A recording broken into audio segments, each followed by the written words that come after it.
अस्सलाम वालेकुम दोस्तों। अॼु मां तव्हांजे साम्हूं हाज़िर थियो आहियां शेक्सपियर जे ड्रामे जूलियस सीज़र जो तबसरो करण जे लाइ। किताबनि जो तबसरो शुरू खां वठी हिकु मक़बूलियत माणे चुको आहे ऐं केतिरा ई दोस्त मूंखे लिखनि था त इंग्लिश लिटरेचर ते जेके बि किताब आहिनि उन्हनि ते तबसरो करणु घुरिजे।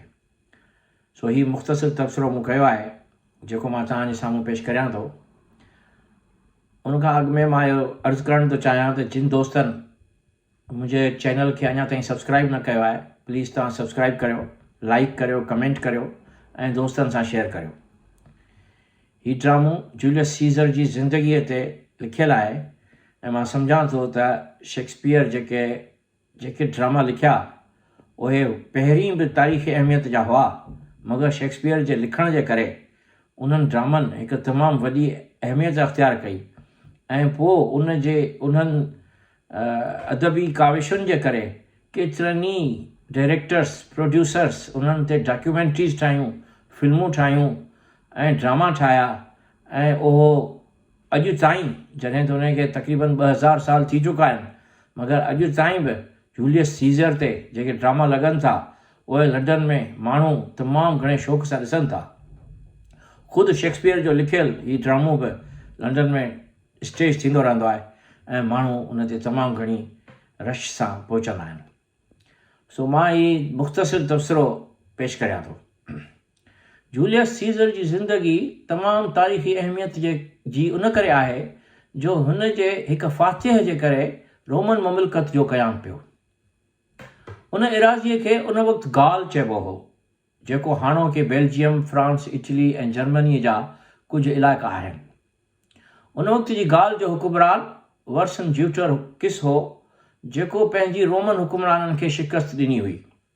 हुन पहिरीं रोमन हुकुमराननि खे शिकस्त ॾिनी हुई। सीज़र रोमन सेनेटर्स खां 10,000 फ़ौज खणी गाल जे इलाइक़े में 8 साल जंग विढ़ंदो रहियो ऐं आख़िर फ़तेह हासिल कयईं। उन्हनि इलाइक़नि जी रोमन ममलकत में अचण खां पोइ हीअ ममलकत दुनिया जी वॾियुनि ममलकतुनि में शुमारु थियणु लॻी ऐं दुनिया ते तक़रीबन 500 साल रोमन एम्पायर जी हुकूमत रही। उहा दुनिया को सॼी दुनिया जो नक्शो न हुई, पर ख़ासि तौर ते विच ओभर ऐं ओलह यूरोप जे मुल्कनि ते हुननि जो तमामु घणो फ़ातिहाना कब्ज़ो रहियो। सीज़र जी फ़तेह खां पोइ जॾहिं हू रोम मोटियो त रोम जी अवाम संदसि अहिड़ो आदर भाव कयो जो लॻी रहियो हो ॼण त हू ख़ुदा आहे। विलियम शेक्सपियर जो ड्रामो उन अवामी आदर भाव खां शुरू थिए थो ऐं उन ते आदर भाव जे दौरान ब्रूटस ऐं कैल्शियस, जेके संदसि क़त्ल जी साज़िशुनि जा अहम किरदार हुआ, खेनि पाण में ॻाल्हाईंदे ॾेखारियो थो वञे। जिते कैल्शियस ब्रूटस खे चवे थो, लॻे थो त तूं सीज़र जी इन फ़तेह मां ख़ुशि न आहीं जो हू हाणे रोम जो ख़ुदा थियण वारो आहे। उन वक़्तु यूनानी ॾंदकथाउनि जा ख़ुदा इंसान जे ज़हन ते सवार हूंदा हुआ। जीअं हिन वक़्तु मुख़्तलिफ़ पैगम्बरनि जूं अहिड़ियूं ॻाल्हियूं इंसान ज़ात ते हावी आहिनि, जेके शायदि हुननि चयूं बि न हुजनि, मगर पोइ बि पैगम्बरनि जूं ॻाल्हियूं इंसान जे ज़हन ते हावी आहिनि। उन वक़्तु होमर जी इलियट ऐं ओडेसीअ खे बि सवें साल गुज़री चुका हुआ, पर यूनान ऐं इटली जा हुकुमरान देवताउनि जे पैगामात खे ईअं ई मञींदा हुआ जीअं हिन वक़्तु दुनिया जा कई सियासतदान फ़क़ीर माण्हुनि खे संदन अॻकथियूं ॿुधाए पाण खे फ़क़ीर, सूफ़ी या वरी मुर्शिद बनाए छॾींदा आहिनि। यूनानी अॻकथियूं बि सही निकिरंदियूं हुयूं, तंहिं करे ख़ुदाउनि जो तसवुरु क़ाइमु रहंदो पियो। हज़रत ईसा जे अचण खां पोइ मूसा ऐं ईसा जे नाले ते कई फ़क़ीर पैदा थिया, जिन जे नाले ते समूरी यूरोप में चर्च तइमीर थियल आहिनि। इहो यादि रहे त हुज़ूर सल्लम जी हदीसुनि वांगुरु हज़रत ईसा जी तइलीम किताबी सूरत में संदसि वफ़ात खां 337 सालनि खां पोइ क़ाइमु कई वई, जेका रोम जो हुकुमरान कॉन्स्टेंटिनो क़ाइमु कई, जेका अञा ताईं वेटिकन सिटी में पोप जी सूरत में हले थी। इहा तजुब जी ॻाल्हि आहे त हज़रत ईसा जे 337 सालनि जे गुज़ारे वञण खां पोइ कीअं मोर्खनि खे यादि पइजी सघियो त हिन ही ॻाल्हियूं कयूं हुयूं। संदसि मौजज़ा हिन वक़्तु फ़क़ति क़ुर शरीफ़ जे ई उन्हनि आयतुनि में हासिल करे सघजनि था, जॾहिं त बाइबल जा 30 छापा आहिनि, जेके मुख़्तलिफ़ फ़िरक़नि वारनि पंहिंजे पंहिंजे नफ़्स खे ख़ुशि करण लाइ शाया कया आहिनि। मां इहो अॻु बि लिखी चुको आहियां त तारीख़ खे असांजी जेका हिन वक़्त जी कैफ़ियत आहे उन ई पैमाने ते ॾिसणु न घुरिजे, बल्कि उन वक़्तु इंसान जंहिं इर्तिका जे पैमाने मां गुज़री रहियो हो उन ई मां ॾिसणु घुरिजे, छो त इंसानु तेज़ीअ सां तब्दील थी रहियो आहे। इलेक्ट्रॉनिक मीडिया जे अचण खां पोइ ग़ुलामीअ जो दौरु आहिस्ते आहिस्ते ख़तमु थी रहियो आहे।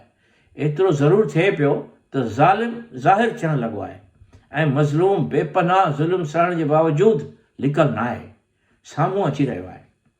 उन वक़्तु जेको रोम जे अवाम खे मुल्कनि जी फ़तह ॾेई मोटी रहियो हो उहो जूलियस सीज़र हो। तंहिं करे अवाम जो ख़ुशि थियणु लाज़मी हो, जो रोम हाणे ख़ुशहाल ज़िंदगी गुज़ारण जी शुरूआत करे रहियो हो। यूनानी देवताउनि जो सरदार ज़ियस हो, जंहिंखे ख़ुदाउनि जो ख़ुदा चवंदा आहिनि। उन खे इटली जा माण्हू ऐं यूनान जा माण्हू ॿई ज़ियस ई चवंदा हुआ, जॾहिं त जेके ॿिया ख़ुदा हुआ उन्हनि जा नाला मुख़्तलिफ़ हुआ, जीअं एफ्रोडाइट, अपोलो, एथीना, पिसोडियन वग़ैरह वग़ैरह। उन्हनि ते यूनानी नाला ॿिया हुआ त वरी इटलीअ जे माण्हुनि ॿिया नाला रखिया हुआ, जॾहिं त उन्हनि जी शख़्सियत साॻी हुई, छो त क़ौमी ज़बानुनि जे करे फ़र्क़ु हो ऐं ॿई मुल्क तारीख़ में हिक ॿिए सां इक़्तिदार जे लाइ विढ़ंदा रहिया हुआ। उहे बिल्कुलु ईअं हुआ जीअं सुन्नी मस्जिदूं, सुन्नी सोण मुख़्तलिफ़ आहिनि त वरी शीअनि जी करबला अलॻि जोड़ियल आहे, जॾहिं त ॿिन्ही जो क़ुरान साॻियो आहे। तंहिं करे इहो सोचणु लाज़मी आहे त अलाह जी तइलीम आहे त सभिनी जो महबूद हिकु ई हुजणु घुरिजे, पर क़ौमूं ऐं हवस जे बुनियाद ते फ़िरका जोड़ींदियूं आहिनि ऐं अलाह जे असली रस्ते तां हटी वेंदियूं आहिनि। उन वक़्तु देवता आसमाननि में घुमंदा हुआ ऐं माण्हुनि सां पिणु मिलंदा हुआ, माण्हुनि मां शादियूं बि कंदा हुआ, त वरी संदन पुट ऐं धीअरूं बि या त देवता सॾाईंदा हुआ या वरी देवियूं। अहिड़ी तरह देवताउनि जा नाला पिणु ईअं ई हूंदा हुआ त एफ्रोडाइट सूंहं जी देवी, पिसोडियन समुंड जो देवता वग़ैरह। हिन वक़्तु बि जेकॾहिं तव्हां एथीन्स में वेंदव, यूनान जे मुख़्तलिफ़ शहरनि में वेंदव त एथीना, पिसोडियन, एफ्रोडाइट जे नाले ते तव्हांखे आइसक्रीम जा दुकान मिलंदा, या वरी होटलूं मिलंदियूं, या वरी मुख़्तलिफ़ पेंटिंग्स जा शॉप मिलंदा। इन्हनि साॻियनि नालनि ते रोम में बि तव्हांखे अहिड़े क़िस्म जा दुकान मिलंदा। बहरहाल अहिड़ी तरह तारीख़ इहो पिणु ॿुधाए थी त हुकुमराननि मां के अहिड़ा बहादुर हुकुमरान हूंदा हुआ जेके या त देवता जी मदद सां यानी संदसि पैगाम माण्हुनि खे ॿुधाए चवंदा हुआ त हीउ ख़ुदाउनि जी हैसियत अख़्तियार करे वियो आहे, त पोइ इहो हुकुमरान अवाम वटि टिकियलु हूंदो हो ऐं संदसि हुकुम देवताउनि वांगुरु आख़िरी हूंदो हो।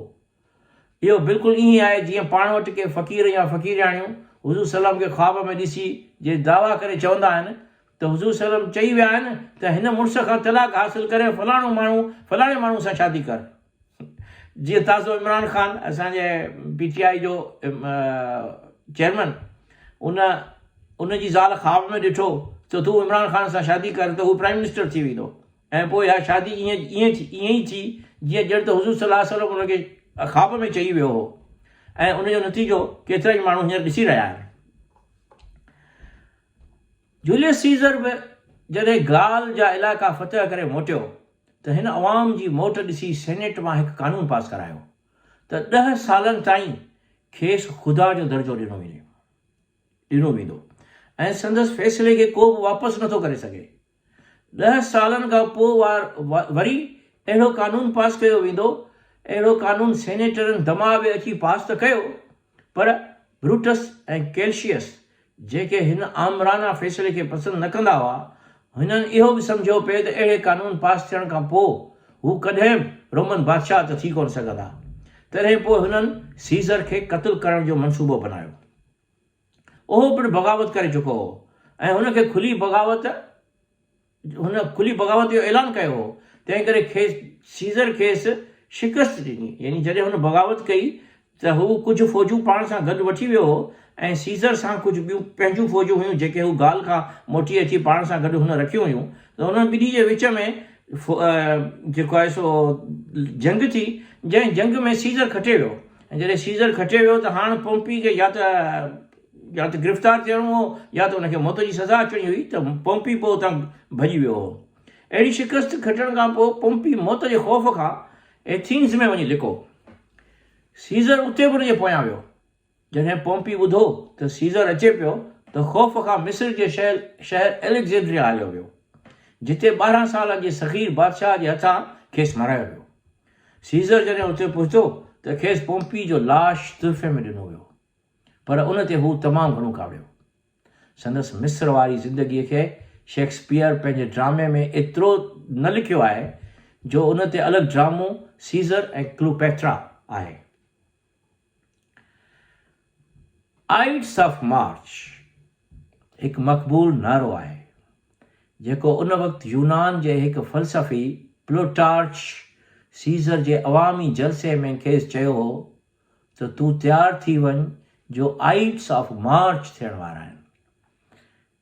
आइड्स ऑफ मार्च हिकु अहिड़ी अॻकथी हुई जेका हिकु फ़क़ीर घटीअ में घुमंदे कई हुई, ऐं सीज़र जॾहिं उतां घुमी रहियो हो बादशाह जी हैसियत में त हुनखे हुन चयो त आइड्स ऑफ मार्च खां ख़बरदार रहिजां। उहो आइड्स ऑफ मार्च 15 मार्च 44 क़बल मसीह हो जो खेसि ख़बरदार कयो पियो वियो। मार्च जे इन ई वाक़े खां खेसि ख़बरदार कयो पियो वियो। हीअ अॻकथी सही साबित थी, तंहिं करे अॻकथियुनि जे पस मंज़र खे मुकमिल तौर ते रद्द नथो करे सघिजे। ब्रूटस पंहिंजी साज़िश में हाणे ॿियनि सेनेटर्स खे बि शामिलु करणु शुरू कयो, जिन में कास्का, डेशियस, सीना, मीटाल, सिम्बर, लिगारियस ऐं ट्रिब्यूनस शामिल हुआ। इटलीअ में सीना नाले हिकु वॾो शाइर हो जंहिंखे तमामु घणी मक़बूलियत हासिल हुई, ऐं उन शाइर सीज़र जे क़त्ल वारे ॾींहं ते कातिल सम्झी उन शाइर ते माण्हुनि हमिलो कयो, छो जो जंहिं ॾींहुं सीज़र खे ब्रूटस ऐं सेनेट में क़त्ल कयो त उहा ॻाल्हि उन वक़्तु अञा ज़ाहिर कान थी हुई त हिन जो क़त्ल कंहिं कयो आहे। तंहिंजे करे माण्हुनि खे छेड़ियो वियो त इहो क़त्ल उन शाइर कयो आहे, छो जो उहो शाइर दानिशवराना ज़हनियत जो हो ऐं सीज़र जे ख़ुदाई कैफ़ियतुनि खां या ख़ुदाई मुतालबनि खां बाग़ी हो ऐं हुनजी शाइरीअ में बग़ावत हुई। जंहिं ॾींहुं सीज़र जो क़त्ल थियो उन ॾींहुं वरी संदसि ज़ाल कालपुर्निया ख़्वाब में ॾिसे थी त सीज़र जो जिस्म रत सां भरपूर लॻो पियो आहे। ब्रूटस ऐं ॿियनि सेनेटर्स खेसि 15 मार्च ते क़त्ल करण जी साज़िश कई हुई। तंहिं करे जॾहिं हू खेसि घरां सॾणु आया त संदसि ज़ाल खेसि इहो मशवरो ॾिनो त अॼु न वञ, छो त मूं तमामु ख़तरनाक ख़्वाबु ॾिठो आहे। सीज़र चवे थो त सीज़र खे केरु बि कुझु नथो करे सघे, छो त सीज़र ख़ुदा जो रूप अख़्तियार करे चुको आहे।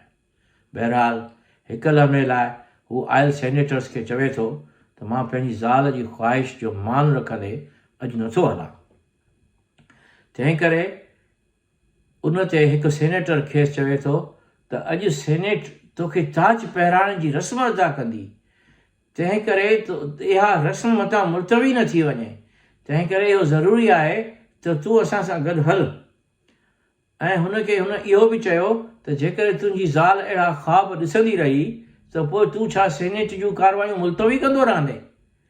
इहे मुकालमा शेक्सपियर जे ड्रामे में शाइराणे नमूने लिखिया विया आहिनि ऐं जिन जी ख़ूबसूरतीअ जे करे ही स्क्रिप्ट दुनिया जी तमामु घणनि ॿोलियुनि में तर्जुमो कयो वियो आहे। ऐं हिन जी स्क्रिप्ट ते दुनिया जे मशहूरु डायरेक्टर ग्रेज़ी डार्विन 2012 में हिकु एवॉर्ड याफ़्ता फिल्म पिणु ठाही हुई। बहरहाल अहिड़ा दलील ॿुधी सीज़र कार्रवाई तरफ़ हलण लाइ राज़ी थी वियो ऐं खेसि मनसूबे मुताबिक़ क़त्ल कयो वियो। क़त्ल वारे ॾींहुं संदसि बहितरीन साथी एंथोनी खे परे रखियो वियो हो, जेको जॾहिं क़त्ल खां पोइ जाइ वारदात ते पहुतो त हुननि खे पंहिंजे ख़्यालात खां वाक़ुफ़ु कयाईं। समूरनि सेनेटर्स जा हथ सीज़र जे खून सां भरियल हुआ। सेनेट खां ॿाहिरि ख़ल्क़ जमा थी वई हुई, जिन खे ख़बर पइजी वई हुई त सीज़र मरी वियो आहे। ब्रूटस एंथोनी खां वाइदो थो हासिल करे त संदसि तक़रीर खां पोइ उन्हनि ख़्यालात ते तूं तक़ीर कंदे ऐं जूलियस सीज़र जे क़त्ल खे हिकु आमिर जो क़त्लु सॾींदे ऐं इहो ई चवंदे त हिन जे क़त्ल सां रोम जी भलाई थी आहे। यानी उहो हुनखे सेखारे थो त ॿाहिरि वञी तूं इहा तक़ीर कंदे जिते रोम जा हज़ारे माण्हू जमा थी विया हुआ त तंहिं ते एंथोनी हुनखे चए थो त मरी वियल सीज़र जेकॾहिं ज़ालिम हुजे हा त हू पंहिंजी ख़ानगी ज़मीन ऐं ॿी केतिरी मिल्कियत अवाम जे नाले त न करे हा। सीज़र काफ़ी मिल्कियत अवाम जे नाले ते करे छॾी हुई। हुन सीज़र जी वसियत ॾेखारी जंहिं ते अवाम मुश्तइल थी वियो ऐं हुननि चयो त सीज़र जे कातिलनि खे कोन छॾींदासीं। इहो लक़ाब ॾिसंदे ई ब्रूटस ऐं संदसि साथी उतां खां भॼी निकिता ऐं पोइ 17 साल रोम में खाना जंगी हलंदी रही। ब्रूटस जंहिंजे लाइ इहो चयो वञे थो त जॾहिं हुनखे आख़िरी खंजर हयो सीज़र खे त सीज़र उनखे चयो ब्रूटस यू टू, छाकाणि जो ब्रूटस हुन जी गर्ल फ्रेंड जो पुटु हो ऐं सीज़र उनखे पंहिंजो पुटु करे पालियो हो। ब्रूटस सां कुझु फ़ौज बि वफ़ादार हुई जेका एंथोनी ऐं ऑक्टोवियन सां विढ़ंदी रही पर आख़िर शिकस्त खाधाऊं। ब्रूटस खां पहिरीं कैल्शियस जी ख़ुदकशी ॾेखारी वई छाकाणि जो ब्रूटस बि पाण खे ख़ुदकशी करे मारियो। जॾहिं ॾिठईं त सीज़र मूंखे कोन छॾींदो ऐं अची मूं ते पहुचंदो त ख़ुदकशी करे छॾियईं। रोमन एम्पायर में ख़ुदकशियुनि जो रोमांस तमामु घणो वधीक आहे। मतिलबु ब्रूटस ख़ुदकशी कई, एंथोनी ख़ुदकशी कई, क्लूपेत्रा ख़ुदकशी कई, अहिड़ियूं कई ख़ुदकशियूं उन दौरान थियूं छाकाणि जो इंसानु पंहिंजे अंदरि ई अंदरि मुज़ाहिमत मां गुज़रंदो हो त अंदरि ई अंदरि हू सोचींदो हो त बजाए इन जे जो आउं क़त्ल थी वञा इन खां आउं ख़ुदकशी करियां त मुंहिंजो नालो सुठनि नालनि वारनि में ॻायो वेंदो। तंहिं करे ख़ुदकशियूं आम रिवाजी ॻाल्हि हुई, ख़ासि तौर ते अॻुवाण ख़ुदकशियूं कंदा हुआ। बहरहाल जॾहिं कैल्शियस चवे थो त मूं नाहक हिकु ख़ुदा जो क़त्लु कयो, उन ख़ुदकशीअ खां पोइ ब्रूटस बि चंग अची ख़ुदकशी कई पर उन्हनि खे इहो चवंदे ॾेखारियो वञे थो त जूलियस सीज़र खे क़त्लु करण ते हू पिशेमान न आहिनि। शेक्सपियर जे ड्रामे में ब्रूटस खे हिकिड़ो इंटेलेक्चुअल ॾेखारियो वञे थो त हू हिकिड़े अहिड़े माण्हूअ जी जो क़त्लु कयो या हिकु अहिड़े माण्हूअ जे क़त्ल जे साज़िश में मुलविस हो जेको बेसिकली सरदार हो ऐं पाण खे ख़ुदा सॾाईंदो हो ऐं डिक्टेटर हो।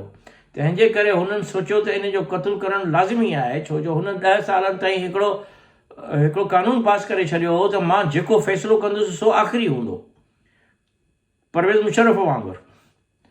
बहरहाल ड्रामे जी मर्कज़ी ख़्याल खे ज़हन में रखंदे ऐं शेक्सपियर जे ॿियनि ड्रामनि खे ॾिसंदे इहा ॻाल्हि मुंहिंजी दिलि में अचे थी त इहे ड्रामा या फिल्मूं जिन में हिकु किरदार खे हीरो करे ॾेखारियो वञे थो उहे अवाम में मक़बूलियत हासिलु कनि था ऐं शायदि लेखक अहिड़ा ई नावल या ड्रामा लिखनि था जेके हिकु किरदार जे चौगिर्द घुमनि था जेको वॾो बहादुर अॻुवाण आहे या वरी वॾो सचो आशिक़ आहे।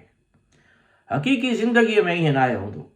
हर किरदारु पंहिंजी पंहिंजी जाइ ते हिकु रोमांस खणी जीअंदो आहे पर अक्सर लेखक उन खे पस मंज़र में मोकिले फ़क़ति हिक ई नायक खणी अॻियां ईंदा आहिनि ऐं मुंहिंजे नज़दीक नायक पैदा करे हीरो पैदा करे अॻियां करणु जेको आहे उहो हिकु नाइंसाफ़ीअ जी रिवायत आहे पर उन्हनि ॾींहंनि में अवाम खे पढ़ंदड़ खे ऐं ॾिसण वारे खे उहे ई शयूं पसंदि हुयूं। अॼु ताईं बि पढ़ण वारनि खे ॾिसण वारनि खे हिकु हीरो ऐं बहादुर अॻुवाण वधीक पसंदि अचनि था जंहिंसां शख़्सियत परस्ती थिए थी ऐं शख़्सियत परस्तीअ सां जेको बि क़ौम आहे जेको बि अवाम आहे उहो उन सां हिकिड़े रोमांस में हली थो वञे ऐं जॾहिं शख़्सियत परस्ती जो रोमांस माण्हुनि में पैदा थी थो वञे त उन शख़्सियत जे मरण खां पोइ उहो निज़ाम जेको आहे उहो निज़ाम का बि जेका माना उनखे का आफ़ाक़ियत नथी मिली सघे, उहो निज़ाम सस्टेन नथो करे सघे। सो मुंहिंजे ख़्याल में त शख़्सियत परस्तीअ जे पोयां न लॻणु घुरिजे। ऐं सम्झां थो त लिखण वक़्तु लेखक खे हक़ीक़ी जज़्बनि जो ख़्यालु करणु घुरिजे बजाए उन जे जो अहिड़ो मंज़र जोड़नि जेको अवाम जी घुरिज हुजे।